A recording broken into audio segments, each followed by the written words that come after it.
Alors, prophétesse, c'est vrai qu'on est sur notre débat, notre sujet du jour. Le vrai mariage est-il encore possible?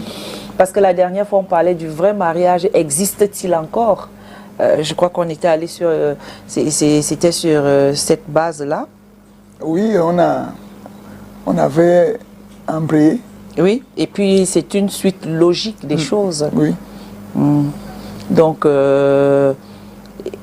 voilà pourquoi aujourd'hui on revient là-dessus, parce que la dernière fois, il y a eu beaucoup d'appels. Beaucoup d'appels. Oui, on n'avait pas pu étayer sur le sujet, mais c'est parce que le sujet dernier, c'était peut-on croire au mariage, parce que c'était peut-on croire au vrai mariage de nos jours.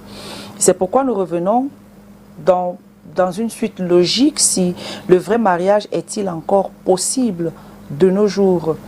Voilà les questions qu'on peut se poser ce matin. Déjà, il faut déjà savoir ce que c'est que le vrai mariage, prophétesse. Oui, bonjour à tous ceux qui nous regardent Stevie en ce moment. Sur le thème, le vrai mariage est-il encore possible? Oui, le vrai mariage, c'est celui qui est basé sur l'amour. Est-ce que l'amour même existe encore? Est-ce que les gens jouent la comédie? Est-ce que les gens sont seulement un amour intéressé? Amen. Bien aimé, le vrai mariage, comme j'ai dit à l'entame de mon propos, le vrai mariage, c'est celui qui est basé sur l'amour. L'amour sincère, intègre, juste et réel, dans la vérité. Ça, c'est le vrai mariage. Le reste des mariages, c'est les mariages arrangés. Arrangés.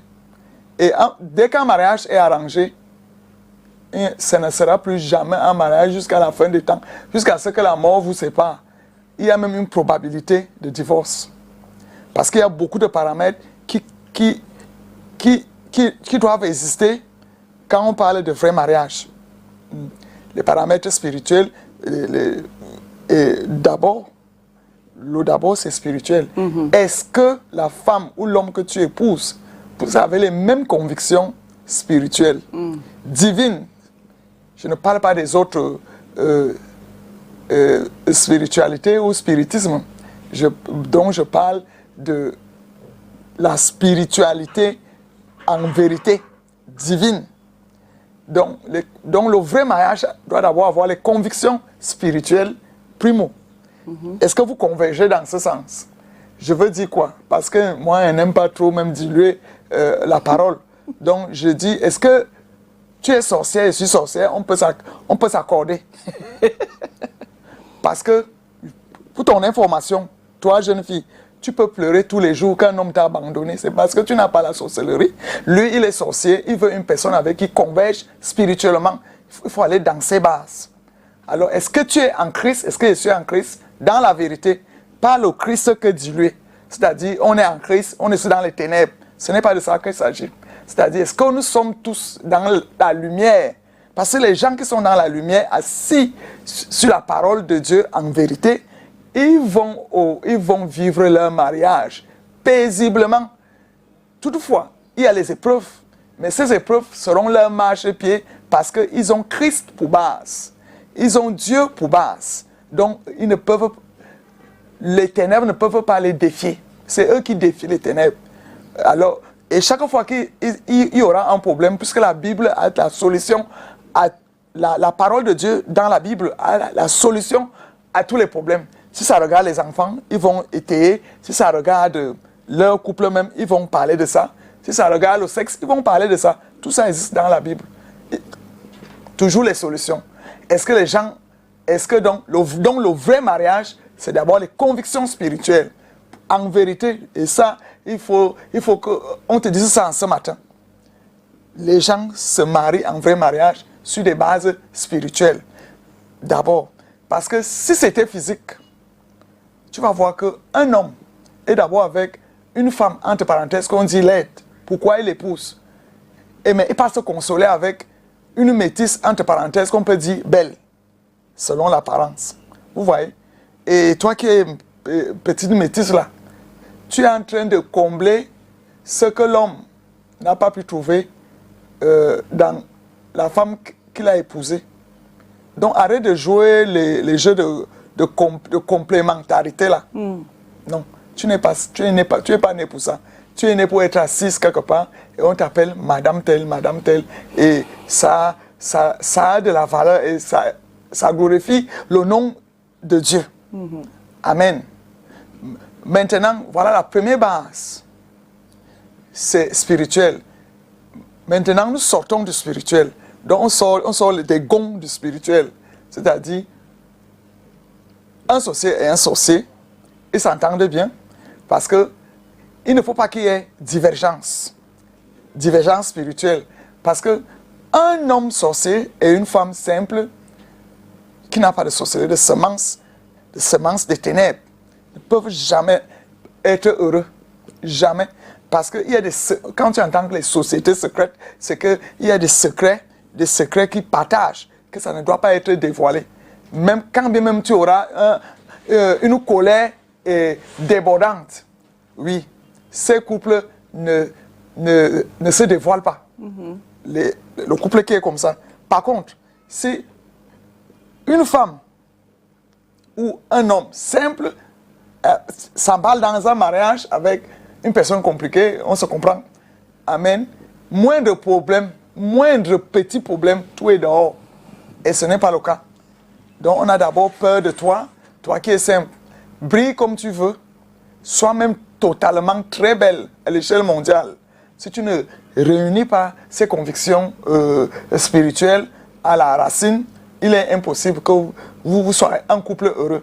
Donc j'exhorte à ceux qui sont en Christ, ont la foi en Dieu, de se marier entre vous. Ne dis pas que je peux supporter telle attitude mystique, alors que tu ne peux même pas.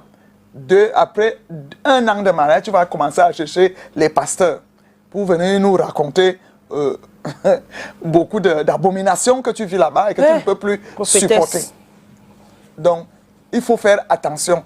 On ne se marie pas par pitié. On ne se marie pas parce qu'on est intéressé. On ne se marie pas parce que telle est belle ou très beau ou mannequin. Parce que la même femme mince aujourd'hui peut devenir obèse demain. Donc si tu ne l'avais pas vraiment aimé comme ton être, il est impossible que tu supportes encore la même femme. Le même homme svelte, demain le mannequin que tous les filles, un gars noir et lancé géant, mince, demain il peut devenir obèse. Et si tu as été intéressé par sa beauté, c'est ça qui a attiré le mariage, par sa belle voiture. Dans l'axe Loup-Yaoundé-Douala, il y a les voitures qui finissent. En sortant au port, ça n'arrive même pas à Yaoundé. Donc, le mariage, le vrai mariage, c'est qu'il ne faut pas être intéressé par tel ou tel point. Même si c'est les mariages arrangés, c'est un faux mariage. Parce que les gens, ce n'est pas dans leur fort intérieur qu'ils ont ressenti la chaleur de l'amour. Non, c'est parce que telle ou telle famille, les problèmes de classe sociale. Alors, beaucoup de gens s'embourbent dans ça. Mon fils va épouser la fille de tel. Oui, les relations intéressées, ça ce n'est pas un mariage. Les gens là souffrent, quoi que vous les voyez ensemble. La fille de tel, le fils de tel, ils souffrent dans le mariage. Là-bas dedans, il n'y a pas la paix. Et ce qui fait que l'adultère se développe dès qu'il y a un faux mariage, je veux dire la fornication et toutes ces choses. Les gens cherchent toujours à compléter ce qui leur manque. Non, mais, prophétesse, donc ça veut dire quoi? Que le vrai mariage, c'est parce qu'il n'y a pas de fornication avant ou je ne sais pas? Non, je veux dire le vrai mariage en dehors de tous ces péchés. Dès que c'est quoi donc c'est quoi le vrai mariage? Le vrai mariage, c'est un mariage basé dans l'amour où les gens ne souffrent de rien. Avec ou sans argent, on est là, on voit seulement, on voit l'amour. Ok. Donc, on vit comme Dieu veut. C'est-à-dire, il y a un temps pour pleurer et un temps pour rire. Mais et vous appréhendez les moments là ensemble. Oui, et ça vous vivez ça. Vous vivez ça ensemble sans que ça Je deviens obèse demain. Mon partenaire me supporte. Il dit, ah, ce n'est pas pour ça que tu avais épousé, chérie. L'amour, c'est dedans là. Le cœur bat et oui, mais est-ce que on ne soupçonne point. Point. Mais est-ce que c'est parce que la personne a pris du poids, des kilos après que le partenaire n'a pas le droit de dire à la personne que, écoute, fais attention, ralentis, ne peux pas prendre du poids? Là aussi, voilà un vrai couple. Ils se disent des vérités. Quand la femme prend le poids ou bien l'homme, il y a le dialogue. Dans le vrai mariage, il y a le dialogue. Il n'y a pas de secret. Il n'y a pas de tabou. Il y a le dialogue, la communication. On communique. Si tu vois que je suis mal habillé, mon partenaire va arranger ça. C'est ça. Les gens sont heureux dans le paradis. C'est paradisiaque, le vrai mariage. Mireille Grace, et ça se lit. Les gens la causent avec les signes, avec les regards. Ils causent devant les gens, personne au courant qui cause. Ils ont des affinités. Tout est subtil. Et il n'y a pas d'éclat de voix véritable. Les problèmes s'arrangent parce qu'il y a l'amour. Un problème d'obésité, quand la femme accouche, on dit que chaque fois que tu accouches, tu ajoutes 5 kilos ou 10 kilos. Vous voyez? Donc, le partenaire ne doit pas blesser celle qui enfante. Je crois qu'en Timothée 2, verset 15, dit elle sera néanmoins sauvée en devenant mère. Donc quand une femme a accepté à accoucher, vraiment, arrête de la traumatiser, qu'elle est déjà obèse, c'est ça. Donc dans le vrai mariage, ces mots ne sont pas si blessants. C'est d'où on le dit avec amour que, chérie, je veux que tu essayes de faire un peu les efforts de diminuer le poids. Parce que ce n'est pas impossible de diminuer le poids. Ce n'est pas impossible. Donc, si le mariage n'est pas basé sur la vérité de l'amour, ils seront toujours dans les tensions. Et on commence à dire incompatibilité d'humeur. Vous voyez? Donc, oui, allons-y. Donc, je voulais dire, les convictions spirituelles sont prioritaires. Oui, parce que ça va vous aider à vous en sortir. Je crois qu'on comprend un peu dans ce sens.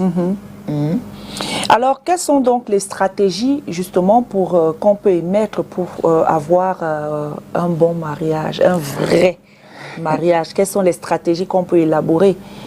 Comme j'ai dit, la stratégie première, c'est la conviction spirituelle. D'accord. Oui.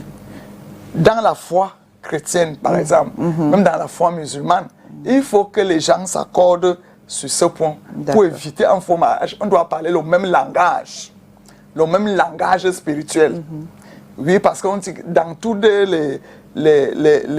les données spirituelles, il y a une éducation, il y a une spiritualité assise. Oui. Quand nous regardons la Bible, on va lire que la femme sera soumise à son mari, le mari doit aimer sa femme comme Christ nous a aimés. La femme doit être soumise à son mari comme l'Église est soumise à Dieu, à Jésus. Amen. Donc, les gens s'accordent déjà dans ce sens. Le vrai mariage est dans la base spirituelle. Parce qu'on sait que quand tu crains Dieu, tu ne peux pas mentir, tu ne peux pas t'enorgueillir, tu ne peux pas commettre l'adultère, tu connais la parole et tu la mets en pratique. Il n'y a pas, c'est sans soupçon. Et là aussi, les gens s'aiment sans avoir ils s'aiment avec confiance totale. Soupçonne point. Donc on dit que l'amour ne soupçonne point. Les 17 ou 16 ingrédients le disent dans 1 Corinthiens 13, verset 4 à 10. Tout ça est écrit. L'amour ne s'enorgueillit pas. Il n'est pas intéressé. Amen. Parce que les intérêts dans le mariage fanent vite. Ne nous trompons pas. D'accord, ok. Moi, je veux savoir, parce que je veux rester dans le même contexte. Hein. Je veux rester dans le même contexte puisqu'on pose la question de le vrai mariage est-il encore possible de nos jours? C'est de savoir, parce que tout à l'heure, j'ai posé la question de savoir c'est quoi le vrai mariage. Je crois que tu as donné la réponse. Et maintenant, moi, je pose la question de savoir c'est quoi le vrai mariage selon Dieu? Parce qu'il y a le vrai mariage traditionnel. Non, le vrai mariage, according to comment on dit, pour la loi du Cameroun, quel est le mariage qui est reconnu? Le mariage reconnu, oui, selon... Le vrai mariage, c'est quoi? Sur le plan civique, c'est un mariage où on célèbre publiquement devant monsieur le maire. Hommes et femmes. Hommes et femmes. Un mariage hétéro sexuel. Je ne parle pas de bisexuel. Non, Dieu, selon Dieu, Dieu ne connaît pas le mariage bisexuel. Ça, c'est une abomination selon la parole de Dieu et c'est la vérité.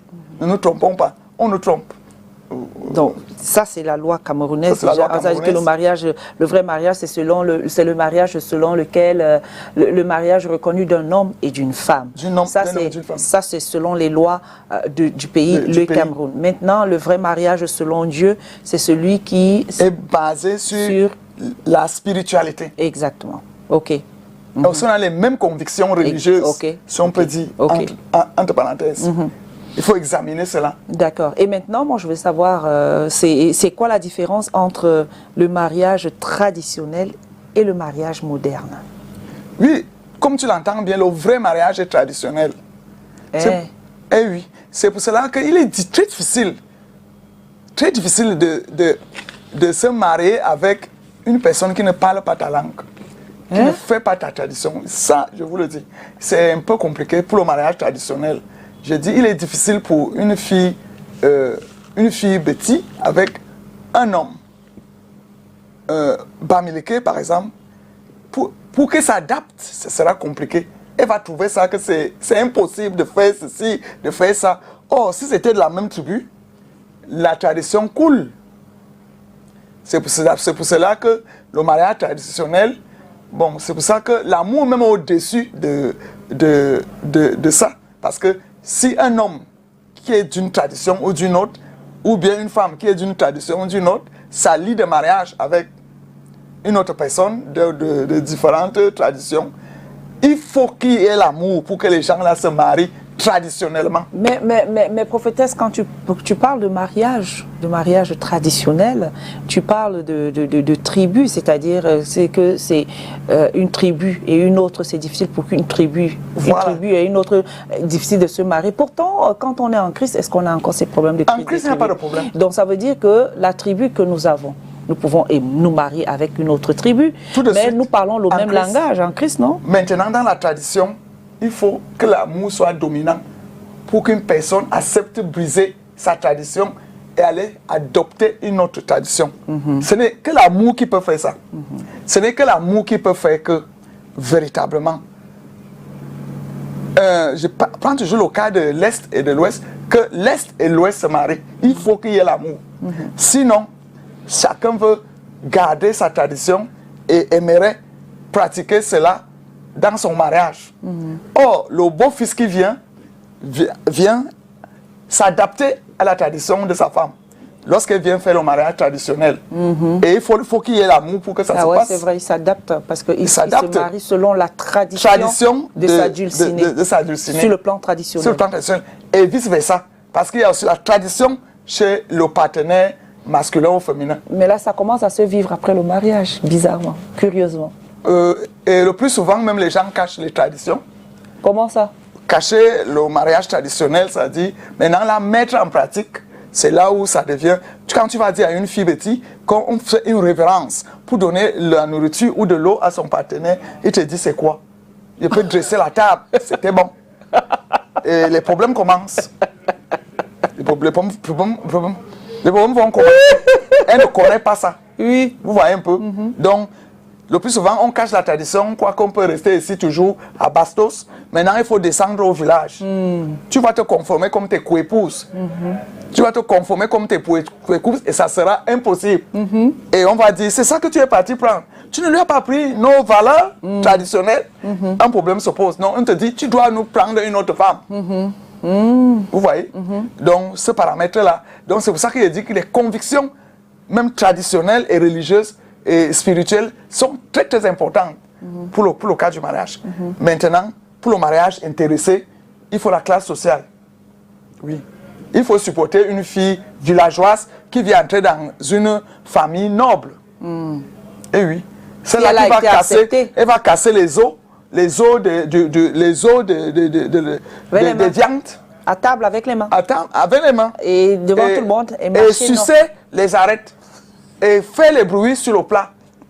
Quand les beaux-parents se regardent, on sait que c'est quoi ça que tu as amené. Vous voyez? Donc, c'est un peu difficile pour le vrai mariage. Les gens arrangent plutôt les mariages. Mais tous ces mariages arrangés, c'est la souffrance dedans. Oui. Oui, mais c'est la souffrance parce que la personne n'a pas eu les prérequis du mariage, je trouve. Hein. La personne ne se retrouve pas. C'est ce mari qui est toujours en train de fiasquer, cette femme qui est toujours en train de fiasquer, on ne sait pourquoi. Mais c'est parce que les prérequis n'ont pas été. Il n'y a pas eu un truc auparavant, puisque tu viens de dire, au début, tu disais que les raisons qui nous poussent à se marier, c'est parce que justement, les raisons n'étaient pas bonnes. Bon, si les raisons n'étaient pas bonnes et que, bon, maintenant, il y a deux personnes qui décident, des personnes qui décident de se marier pour les raisons-là, ça fera en sorte que il va se retrouver en train de fiasquer quand... parce qu'il n'est pas prêt à accepter, parce qu'il n'y a pas eu cet amour. Parce que je disais au départ ici que l'amour, le mariage, c'est l'homme qui doit aimer. Donc l'homme doit aimer fortement pour permettre à cette femme de rentrer. Et c'est cet amour-là qui va traduire. La femme est adaptable. Voilà, il donne, puisque Dieu a tant aimé le monde qu'il a donné son Fils. Donc l'amour, c'est le don, c'est le donner. Mais si on le pratique, donc pas ça. Si on ne donne pas, puisque dans le mariage, il faut donner. Donc s'il a biaisé ça, automatiquement, ce sera ce que tu as dit, non? Automatiquement, ça sera ça. Ça sera une souffrance. D'accord. Une souffrance. Jusqu'à quand cette souffrance sera optimale, les gens ne seront plus dans les mêmes convictions et vont divorcer. Vous voyez un peu? Donc, j'exhorte encore, même comme vous avez les questions, j'exhorte encore une personne de bien observer, examiner. Parce que dans l'amour, je prends un mariage basé dans l'amour, tous les deux partenaires cachent souvent les petits détails. Vous voyez? Cachent les petits. Donc, par exemple, si le mari ronfle ou bien la femme, il ne peut pas dire que chérie, moi, elle ronfle. Il cache ça parce que depuis là, il se voit. Il se rencontre, il se voit, il passe les week-ends. Donc maintenant, il y a les petits comportements qu'on cache. Toi, tu sais pertinemment que la personne ne boit pas. Mais il te surprend avec les whisky en cachette. Oui. Il te surprend peut-être avec les fantasmes sexuels pas trop bien. Catholique, comme on peut dire. Oui. Donc, les partenaires se cachent les petites choses. Quand ils sont déjà ensemble, ils se découvrent que, donc c'est comme ça que tu es. S'il y a l'amour, ils vont supporter, ils vont dialoguer et trouver l'entente. Mais s'il n'y a pas l'amour, ça ne peut pas aller loin. Si tu m'as trouvé comme ça te dérange en quoi? Si tu m'aimes alors, prouve-le. Oui. C'est souvent ça le plus difficile quand tu dis prouve-moi. Prouve-le que tu m'aimes. Nous sommes déjà des pratiques dans ma tradition. Chérie, tu me disais en France que tu m'aimes. Prouve-le. Fais ma tradition. Mais la tradition encore c'est acceptable. Mais si c'est les pratiques sexuelles, un genre, là, il y a des choses qui ne sont pas acceptables. C'est pas comme ça qu'on va prouver l'amour. Voilà. Vous voyez donc, les cache-cache ne sont pas bien dans un couple. Il faut être ouvert. Il faut s'exprimer. C'est pour cela que la majorité des cas, comme le cas du Cameroun, il n'y a pas les fiançailles de quelques mois. Les gens font d'abord le concubinage jusqu'à 20 ans. Dans plusieurs cas. Parce que quoi? Tous les mariages en 1 mois, en 2 mois, en 3 mois, ils ont fini par se séparer. Parce qu'ils ne sont pas encore matures pour supporter les limites de l'autre partenaire. Il faut supporter le mariage, c'est que tu supportes les limites aussi de ton partenaire. Et voir que mon partenaire est malade, je vais l'aider à ce point. Vous voyez, disons un comportement anormal. L'autre partenaire peut aider à arranger ça. Oui, parce que lorsque vous avez caché les comportements un peu plus, entre parenthèses, négatifs, quand ça surgit, il faut que le partenaire soit indulgent. Et un homme, une femme de dialogue pour supporter une chose horrible. Parce que parfois, les choses horribles. Je prends un cas où l'homme a une malformation sexuelle. Vous voyez? Et passer le temps à cacher à sa partenaire. Ils ne se sont jamais découverts, même sans l'acte. Mais le jour que la femme là découvre que, par exemple, le sexe n'est pas normal, elle va dire, ah non, tu ne peux pas me cacher ça. La déception qui entre là est terrible, hein, et peut orchestrer un divorce. Donc, il ne faut pas cacher tes défauts à ton partenaire pour le vrai mariage. Il ne faut pas cacher. Parce que le jour qu'il va découvrir, s'il n'est vraiment pas de Dieu, il va jeter l'éponge. Donc, le vrai mariage, c'est que ne cache rien à ton partenaire ou bien à ta partenaire. Montre tous tes défauts et tes qualités. Alléluia. Et c'est la vérité. Maintenant, les mariages intéressés, parce que tel est beau, tel est riche, tel a les names, tel a les miens. Et si les miens finissaient? Et si c'est qu'à les miens, le même gars meurt à une première descente de guerre. Donc, il faut éviter tous les autres paramètres pour le mariage. L'essentiel, c'est ce qu'on dit là. C'est-à-dire, s'ouvrir totalement. Se laisser aller. Pourquoi tu as peur de dire à ta partenaire, à ton partenaire, que tu pisses encore au lit? C'est une maladie. Ça va se résoudre. Ou tu ronfles, ou tu aimes la nourriture. On peut t'éduquer, tu n'es plus une personne boulémique. Oui. Tu peux devenir une personne normale qui mange le petit plat simple. Pas que tu es obèse parce que tu manges abondamment. Donc, montre à ton partenaire tous tes défauts. À deux, vous allez arranger. C'est un péché, les excès de table. Les excès de table, les excès d'alcool. C'est un péché. Tu bois tout en bas. Bon, mais maintenant, moi, je veux juste comprendre une chose. Hein, pour le mariage là, c'est vrai que on parle de tradition, on parle aujourd'hui, il y a même aujourd'hui une loi sur la dot, etc. Enfin, c'est comme si on est venu à un moment donné, là, on était emballé avec cette histoire de texte, alors que c'est un truc qui existe depuis longtemps, on a juste rafraîchi, et beaucoup ont cru à ça. Bon, mais moi, je veux juste savoir, c'est quoi pour le secret, c'est quoi le secret pour un bon mariage? Le secret pour un bon mariage, c'est lorsque le couple cause, il se découvre, il dit, personne ne saura. Pas même mais nos le enfants. secret pour avoir un bon mariage, c'est... Ah, le secret dans ce sens. Oui. Le secret pour avoir un bon mariage, c'est quelle est ta foi en Dieu? Et qui est à côté de toi qui a aussi la même foi? Parce que ne prends pas une fille au bar pour dire que tu vas la dompter. C'est la parole de Dieu qui peut la dompter. Alors, si tu cherches un vrai mariage, la base, comme tu as entendu depuis le début, c'est la spiritualité. Ouais. Vous voyez? Parce que ce n'est que Dieu qui peut façonner une personne. Et ce n'est qu'en Dieu qu'on découvre les gens un peu vrais. C'est ça, de plus en plus, les filles des églises sont sollicitées maintenant. Ce n'est plus les filles. Je crois que même les filles des églises, là, ça laisse à désirer. Hein. Ça laisse à désirer. Et même des soirs. Voilà. Parce que elles sont hypocrites. Voilà. Ils couchent avec le pasteur. Seulement le pasteur. Ils couchent avec tout. Je prends le cas. Il y a même les pasteurs qui passent d'abord la fille avant de te passer. Lui-même finit avec la fille. Il te dit que dans mon église ici, voilà la bonne fille. Alors que lui-même est déjà passé ça. Passé sur la fille. C'est pas juste. Donc l'église même, église, changeons. Soyons les femmes et les hommes comme on a notre 20 sur 20 là-bas dehors. Il faut que ça soit comme ça pratiquement. Arrête de coucher avec tous les frères qui sont à l'église pour dire que j'attends, je veux. Attention.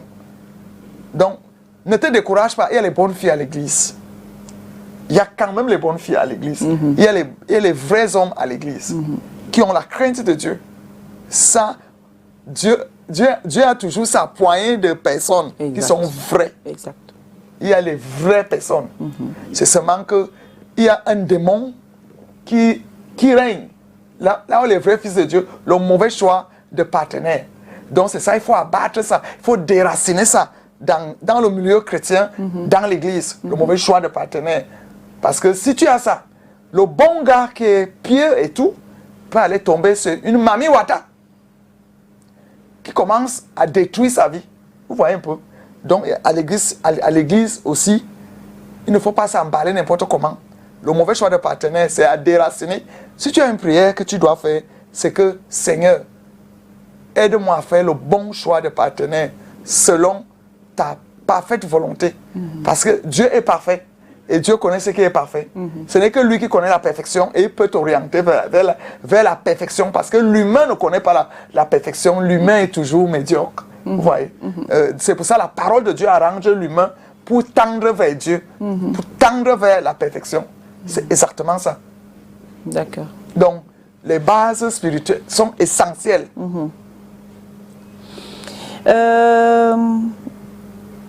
Oui, pour ce, vous pouvez appeler hein, les téléspectateurs. Il y a certains qui me demandent si on peut appeler. On peut appeler. Le numéro de téléphone, c'est là, le 673 65 75 55, précédé du 237, pour ceux qui sont hors du Cameroun, 00237. Et vous vous appelez, soit par WhatsApp, soit en normal, vous appelez tranquillement. On va vous passer ici à l'antenne et vous allez soit faire des suggestions, soit aussi poser des questions. On continue? Donc, oui, prophétesse. Je voulais dire, le vrai mariage est bâti par les parents. La bonne éducation. D'accord. Il faut que les parents éduquent bien leurs filles, leurs garçons. Hein? Si tu es d'abord un garçon qui tape ses soeurs, tu penses que sa femme sera le balafon, le tambour. Donc il faut briser l'enfant qui commence à taper sur ses soeurs. Ça sera un mauvais mari bientôt. Donc il faut éduquer les enfants sur la parole de Dieu. Et il faut leur donner une éducation même maritale. Oui, très important. Tu apprends à la fille de s'habiller, au garçon. La fille doit être bien couverte le plus souvent. Si tu laisses ta fille qu'elle est exhibée, ce n'est pas bon. Donc la bonne éducation de base dans la famille compte aussi pour l'éducation. Parce que si tu inities ta fille à boire les whisky, à l'âge de 10 ans, à 20 ans, quand elle a 22, 25, 30 ans, elle devient ivrogne. Quel mariage l'homme avec petit H a horreur. La femme supporte même encore l'ivrognerie de son mari. L'homme ne supporte pas l'ivrognerie de sa femme. Arrête d'initier ta fille dans le whisky. Ce n'est pas une vie. Vous voyez? Et on dit à la fille de chercher l'homme selon la classe sociale. Ne nous amène pas n'importe quoi ici. Je lis ce message avant d'aller pour retrouver notre Vox Pop. Le vrai mariage, à mon sens, est comme souligné par la révérende Ngonoekani, indépendamment des préceptes humains, est celui qui est fondé sur l'authenticité de l'amour. En effet, tout mariage fondé sur autre chose que l'amour n'est qu'une farce destinée à prendre fin à tout moment. Raison pour laquelle les tribunaux sont de nos jours débordés par les demandes de divorce. Beaucoup disent que l'amour n'existe pas. Or, ce qui n'existe pas n'a pas de nom. Alors, si l'amour a un nom, c'est parce qu'il existe bel et bien. Parce qu'il est véritablement une réalité. Une réalité. Donc, et tout mariage fondé sur cette réalité en est vrai, inébranlable, à vie. En conclusion, le vrai mariage est encore possible de nos jours et le sera jusqu'à la fin des temps, pourvu qu'il soit fondé sur l'authenticité de l'amour mutuel. C'est le révérend Salvatore le Prince qui envoie ce message. Oui, bonjour. Oui. Ah, bonjour, on vous appelle comment? Vous appelez d'où? Je suis Robert Berigo-Bongoni, j'appelle de Douala P4. D'accord, Berry. Alors, je voulais intervenir un peu par rapport au sujet du jour. D'accord, allez-y. Ouais, ce que je voudrais dire quelque part par rapport au vrai mariage, tel qu'on se pose la question. D'après moi, c'est vrai que je vois la révérende qui intervient là et tout, mais je crois que, à mon avis, ce n'est pas trop ça. L'homme avec petit H, disons moi, quand on dit, si on se réfère vraiment dans les Saintes Écritures, l'homme a créé, Dieu a créé l'homme, et quand l'homme aspire déjà au mariage, parce que quand l'homme a déjà cette sensation, il ressent cet appel divin vers lui. Et quand tu ressens cet appel divin, il faut que tu te mettes maintenant à la disposition de ce lui qui t'a créé, parce qu'il t'a tout donné. Et c'est lui qui t'envoie ces échos-là. Et quand tu te mets, d'après moi, à sa disposition, peu importe l'endroit, le temps, le lieu, et ainsi de suite, il disposera la femme de ta vie. Maintenant, il faudra que tu aies cette oreille divine pour pouvoir comprendre, percevoir et dire, tiens, voilà la réponse à ma question. À ce niveau, il faudra éviter les choix personnels, parce qu'on peut se dire que moi, je veux une fille, oui, je veux non. Dieu connaît ce qui te va, comme la chaussure que tu achètes en boutique. 45, c'est ta boutique. Et il va te donner dans cela, tu vas trouver tout le bonheur possible. Donc, peu importe que tu rencontres la femme au bar, ou ceci ou cela, il va la modeler pour toi. Il va la modeler pour toi. Et ça sera un bon mariage vie. D'après moi, c'est un peu ça. C'est un peu mon exemple personnel. Hein. D'accord. Voilà. Merci, merci pour votre apport, Béribourg. Merci de nous avoir appelés. Depuis PK13, voilà. Poursuivons en allant, je ne sais pas, la prophétesse. Tu vas réagir après, mais on va d'abord retrouver le Vox Pop. Depuis Yaoundé, Thierry On est prêt à déposer sa caméra dans les rues de Yaoundé pour vous. On revient. Pour moi, tout ce que je peux dire, c'est oui, en fonction des mentalités de tout un chacun, parce que tout d'abord, ça dépend de l'éducation. Hein. L'éducation qu'on a reçue de nos parents. Il y en a qui ont grandi dans les foyers monoparentaux, par exemple. Ceux-là, si c'est la mère qui leur a éduqué, la mère a eu à leur inculquer certaines valeurs. Mais ceux qui ont grandi dans les couples, dans les foyers, je ne sais pas si vous comprenez, avec tous les parents et qui ont reçu tout l'amour, eux au moins ils peuvent bien se comporter dans leur futur foyer. Donc pour moi, oui, il y a quelques petites, je peux dire quoi, quelques petites chances que le mariage réel et vrai existe encore. Donc ça dépend de la valeur à laquelle tout un chacun va. Oui, le vrai mariage est possible. Dans le cas où les parents, le père et la mère, ont bien éduqué leur fille pour que celle-ci puisse gérer bien son foyer avec son mari. Oui, pour moi, le vrai mariage existe encore aujourd'hui. Donc, ce que j'en pense de cette question, c'est que pour moi, pour qu'il y ait un vrai mariage, tout part d'un commun accord. Une fois que dans une relation, dans les débuts d'une relation, les bases sont établies et que les deux personnes ont la même vision des choses, pour moi, je pense qu'ils peuvent aboutir à ce qu'on appelle un vrai mariage. Ben, je dirais que oui, oui et non. Oui et non, pourquoi? Parce que la situation d'aujourd'hui, c'est-à-dire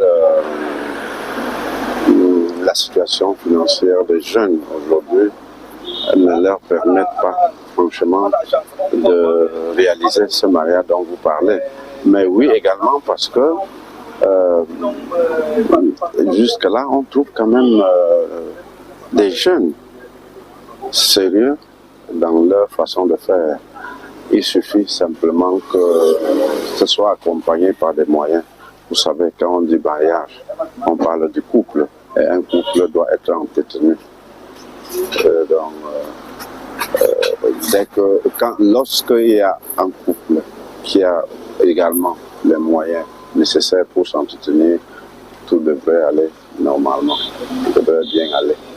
Bien sûr, enfin, le vrai mariage existe.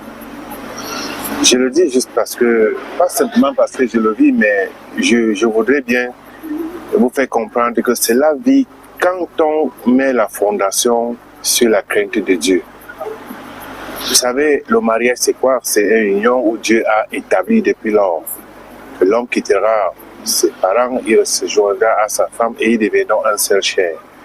Pour ceux qui ont compris ce message, vraiment, vivre ce mariage dans l'amour et la crainte de Dieu. Et cela permet donc que personne ne pense de tricher contre l'autre.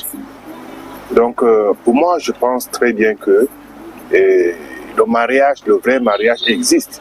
Même comme le monde est celle qu'elle est aujourd'hui, où les femmes font n'importe quoi, les hommes font n'importe quoi, cela ne voudrait pas dire qu'il y a au moins pas un pourcentage des mariages qui sont vrais. Ah, voilà.